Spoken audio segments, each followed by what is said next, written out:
이 이야기의 첫 시작하는 장면은 바로 이 평범한 그리고 평화로워 보이는 골목길에서 시작하게 됩니다. 13살, 너무 앳된 얼굴이죠. 요코타 메구미, 중학교 1학년이었던 메구미가 평범한 아침이었어요. 여느 날과 다를 바 없는 쌍둥이 남동생들과 함께 아침을 먹고 어머니 아버지에게 다녀오겠습니다. 책가방 메고 평범하게 등교합니다. 정규 수업 다 끝났고요. 부활동인 배드민턴 연습까지 친구들과 모두 마치고 가족이 기다리는 집으로 향했어요. 그런데 일상적이고 평범했던 집에 오는 길, 그 길에서 모든 것은 다 그대로였는데 메구미 양만 돌연 증발하게 됩니다. 사라지게 돼요.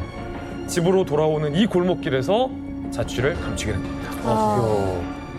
그렇게 두 엄마와 아빠가 오랜 시간 동안 사라진 메구미, 딸을 찾기 위해서 애타게 찾아다녔지만 아무런 단서도 찾을 수 없었고요. 아니, 수사를 안 했어요? 경찰이 수사를 했습니다. 그런데 경찰조차도 어떠한 유효한 단서조차 찾지 못했습니다. 그래서 시간이 워낙 많이 흘러도 아무런 단서가 없고 수사가 진전되지 않자 경찰은 그냥 내사 종결을 했습니다. 자, 결국 13살의 여중생 요코타 메구미의 실종은 아주 오랫동안 풀리지 않는 장기 미제 실종 사건으로 남게 됩니다. 그런데 놀랍게도요. 메구미가 실종된 지 20년 만에 여중생 실종 사건을 해결할 어떤 단서가 하나가 나오게 됩니다. 그게 바로 증언인데요. 너무 의외의 인물이 증언을 하게 됩니다.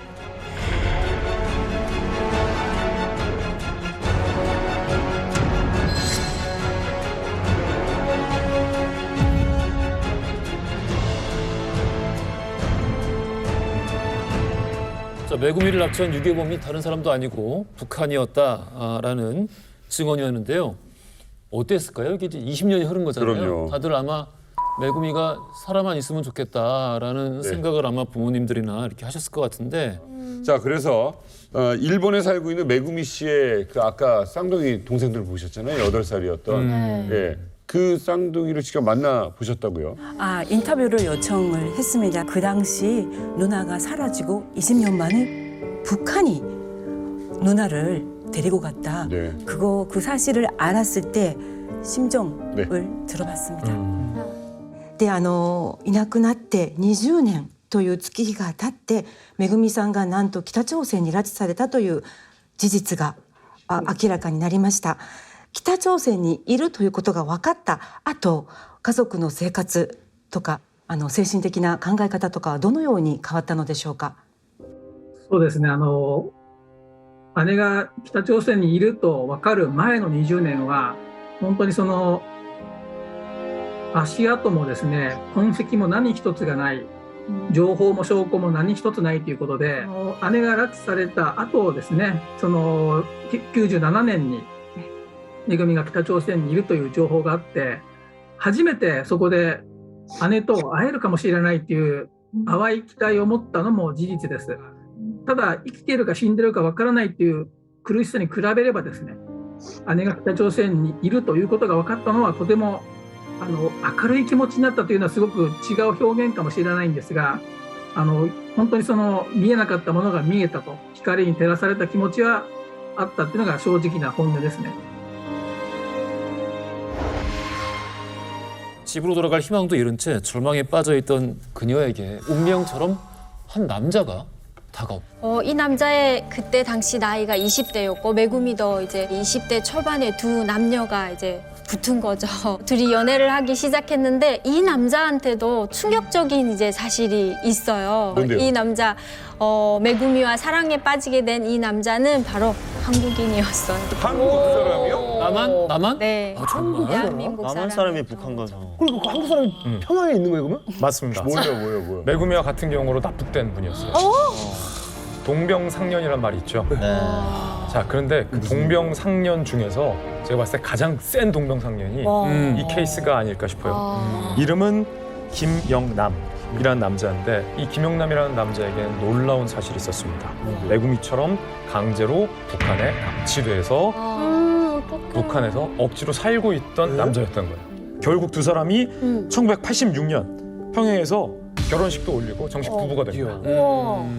북한에서 결혼한 한일 커플이죠. 메구미 씨와 김영남 씨는 결혼 1년 만에 사랑의 결실로 예쁜 딸을 낳는데요. 아, 그나마 좀. 그나마 야, 이거는. 난 좀 뭔가 살 재미라도 뭐가 있으면 좋겠어. 그래서 딸의 이름은 은경이었다고 합니다. 은경. 그래서 1987년에 딸을 낳았고요. 그들은 단란하게 행복한 결혼 생활을 했던 것 같아요. 잘 됐다. 메구미 씨가 가끔 일본 음식도 해주고 그렇게 살던 그들의 운명을 갈라놓는 사건이 일어납니다. 왜 또? 시점을 일본에 남겨진 메구미 아빠 심점으로 옮겨볼게요. 여러분이 메구미 아빠라고 생각해보세요. 가만 안 했죠. 가만은 못 있죠. 했죠. 잠이 오겠습니까? 메구미 아버지가 단체를 만들어요. 그리고 일본 전역을 돌면서 딸의 구출을 호소합니다. 일본 총리가 결혼한 마음을 갖고 북한에 들어가게 됩니다. 김정일과 일본 총리 간의 첫 정상회담이 이루어집니다.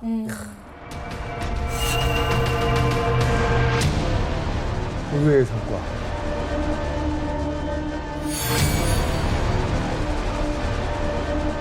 메구미 납북 사실을 인정합니다.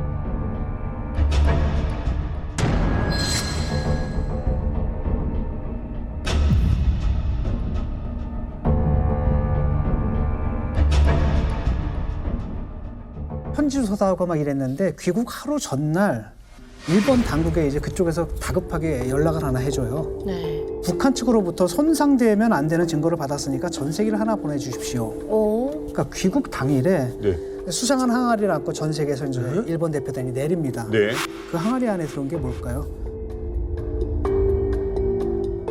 바로 그 수상한 가루의 정체가 바로 메구미의 유해였습니다. 메구미의 유해였습니다. 그 어린 나이에?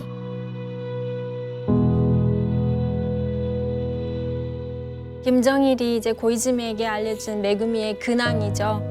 근황은 이제 사실 납북됐다는 사실도 밝혀지기 전인 93년도에 이미 메구미가 사망을 했다는 거였어요. 아직 90년대 후반에 알려졌으니까. 네, 93년도에 이미 사망을 했는데 우울증을 앓게 됐고 우울증이 심해져서 평양에 있는 49호 뭐 예방원이라는데 예방원은 뭐 좋게 표현한 말이고 정신병원이에요. 예방원이. 네, 49호 병원으로 보내졌고 거기서 생활을 하다가 산책을 나간다고 나갔다가 나무에 목을 매서 스스로 목숨을 끊었다. 말도 안 돼. 라는 이제 정보를 고이즈미에게 주고 유고를 보내게 되는 거죠. 메구미의 유고를 이 북한이 보냈는데 사실 북한의 행보를 봤을 때 납북자의 유고를 너무 순순히 보내줬다고 생각하지 않습니까?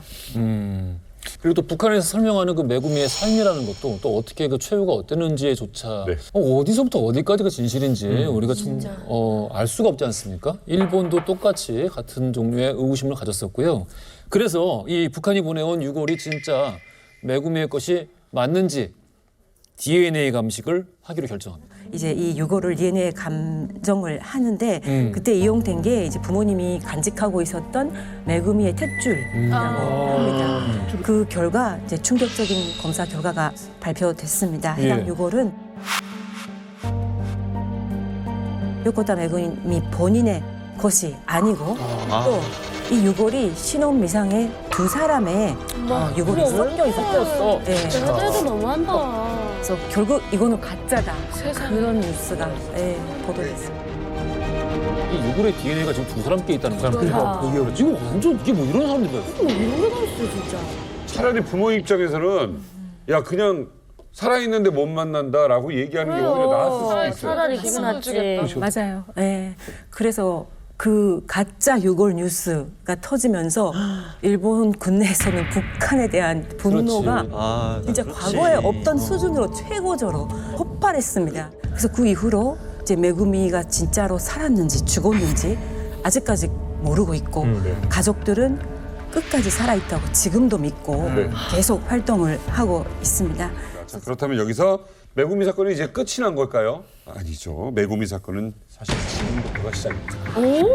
자, 일본인 납북자와 비극적인 사랑을 키웠던 한국인 납북자. 자, 메구미의 남편이자 남한의 대한민국의 납북자인 김영남 씨의 이야기입니다. 네, 그렇죠. 일본 열도를 흔들었던 최연소 납북자 메구미 씨 그리고 그녀의 남편이 한국인 납북자였다는 사실은 저때 당시 우리는 몰랐어요. 네. 아까 편지에서 봤듯이 김철준이라는 가명으로 소개했죠. 하지만 이 김철준이 납북자 김영남이었다라는 걸 밝힌 사람이 있습니다. 한국과 중국, 일본을 오가면서 김영남의 어머니까지 만나 직접 DNA 대조까지 한 사람의 열정인데 네. 그 휴민트를 직접 이 자리에 모셨습니다. 저는 납북자 피해가족 연합회 대표 최성용 대표님입니다.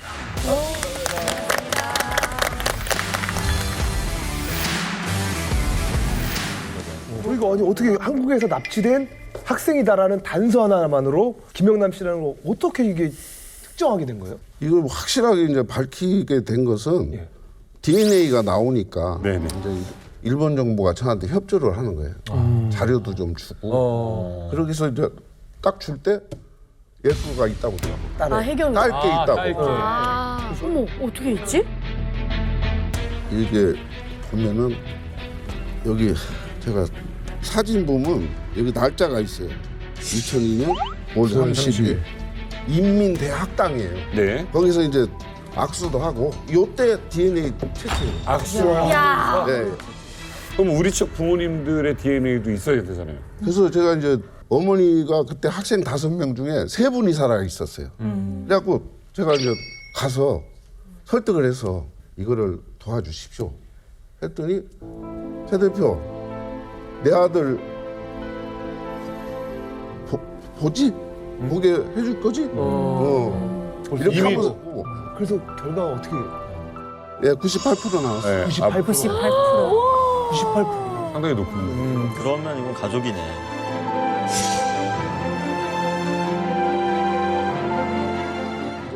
평양중앙통신이 발표했어요. 뭐라고요? 김철준이가 김영남이다. 엄마. 그다음에 김혜경이가 김은경이다. 어머님 최계월과 2006년 6월 달에 금강산에서 만나게 해주겠다. 오. 이거를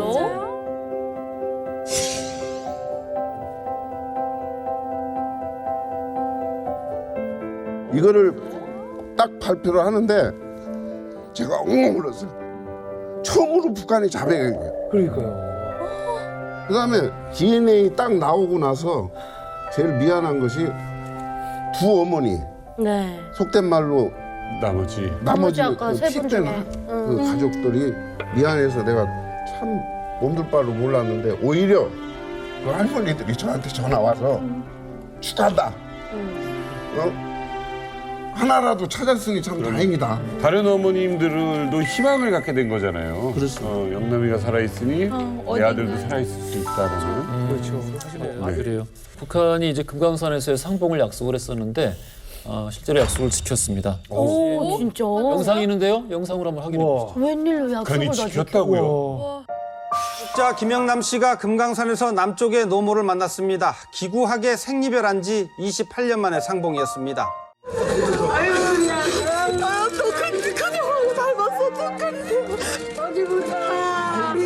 엄마 막내 맞아, 엄마 막내. 28년의 세월, 그것도 남과 북으로. 그래도 피부치는 금방 알아봅니다. 해수욕관 막내 아들이 죽은 줄 알고 제사까지 지냈던 팔순의 어머니. 야, 이 메구미 사건이 이렇게 왔다고? 16살 고등학생에서 머리 벗겨진 중년이 된 아들. 오래오래 사셔야지 건강하셔서. 내가 이제 막내 아들 엄마한테 효도 좀 할게. 완전 북한 말로 다 바뀌었네요, 억양이. 어렸을 때 그럴 수밖에 없죠. 어떡해.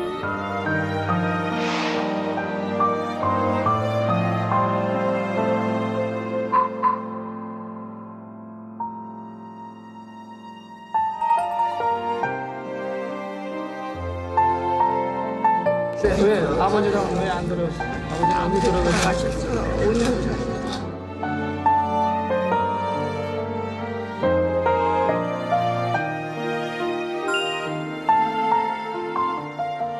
맞네. 신경이네. 나타났구나. 어떡하면 좋아. 사진 많이 봤어.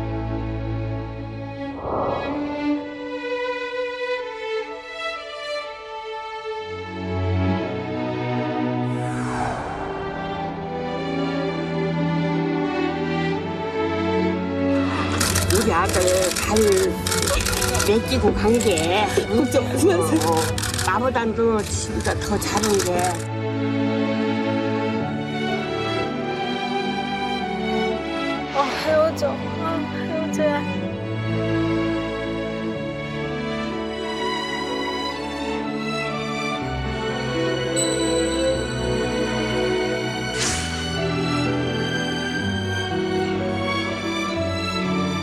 무슨 자격으로 저 사람을 가둬놓고 있는 거야? 그런데 이제는 우리에게 들려주는 또 다른 이야기가 남아 있는 거죠. 왜 우리는 메구미의 가족처럼 김영남의 생사에 대해서 들끓고 일어나지 못했나? 우리는 메구미의 이야기는 잘 아는데 왜 김영남의 어렸을 적 이야기에 대해서는 눈물을 흘리지 못하느냐? 지금 우리에게 들려주는 살아있는 이야기가 됐습니다.